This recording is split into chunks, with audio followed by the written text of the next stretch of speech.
We're in Rooskey today, my home village. Over the river there you see the Weir Lodge. That's where my mother was born, over the bar in that premises that my grandfather Martin and his wife Bridie owned.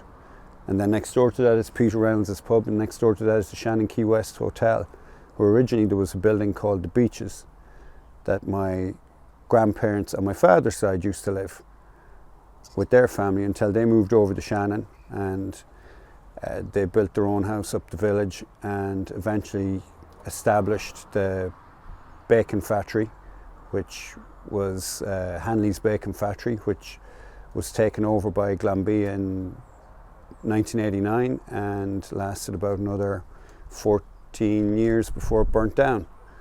And the village never really recovered since. There was a bit of a respite back in, I guess, 2006, 2007 time when the building boom was going on, but after the crisis in 2008, things really haven't recovered here. It's a very picturesque village down here. It deserves a chance to rebuild itself, to see the prosperity that was once here return. Like back in the 80s, there was full employment here. There was 500 people employed in the factory. Somebody mentioned that, people didn't have to emigrate unless they wanted to.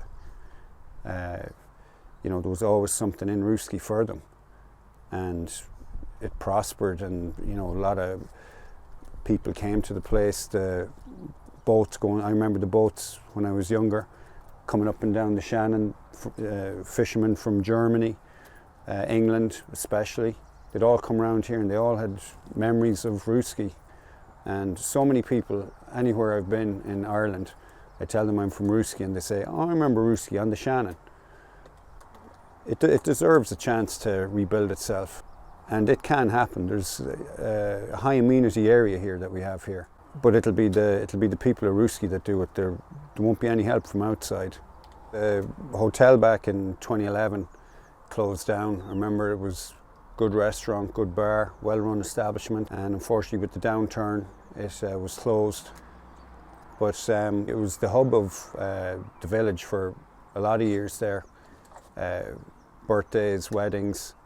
It was a shame to see it go, and the village hasn't really recovered since, and it really needs its hotel back.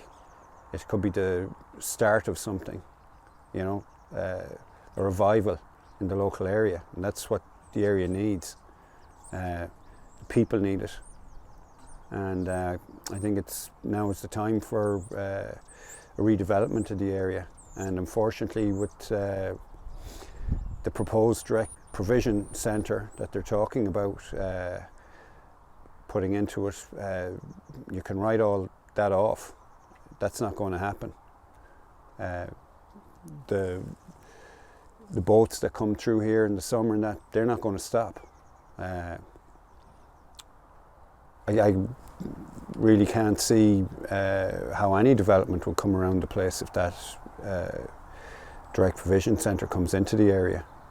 As far as I can tell, talking to people here, that they don't want, they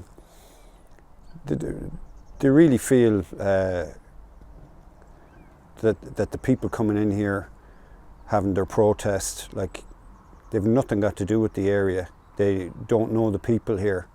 They really feel like they're being intruded upon and being told how to think and how to feel about the whole situation. The locals here have had enough of their behaviour, and we'd rather be left to our own devices, thank you very much. And that goes for the Department of Justice and the government as well, because they've done nothing for this area for so many years. And then they without discussion, without anything, come along and want to slap this on the people of Rooskey after all the years that they've put up with everything. And this government have done nothing for the area, nothing. And all the politicians and that are running around the place, they've all gone to ground now with this potential direct provision centre. So, and I hope the hotel does open up as a hotel in the future. And we'll just see how many of them turn up for the opening day if it does happen, and I really hope it does happen.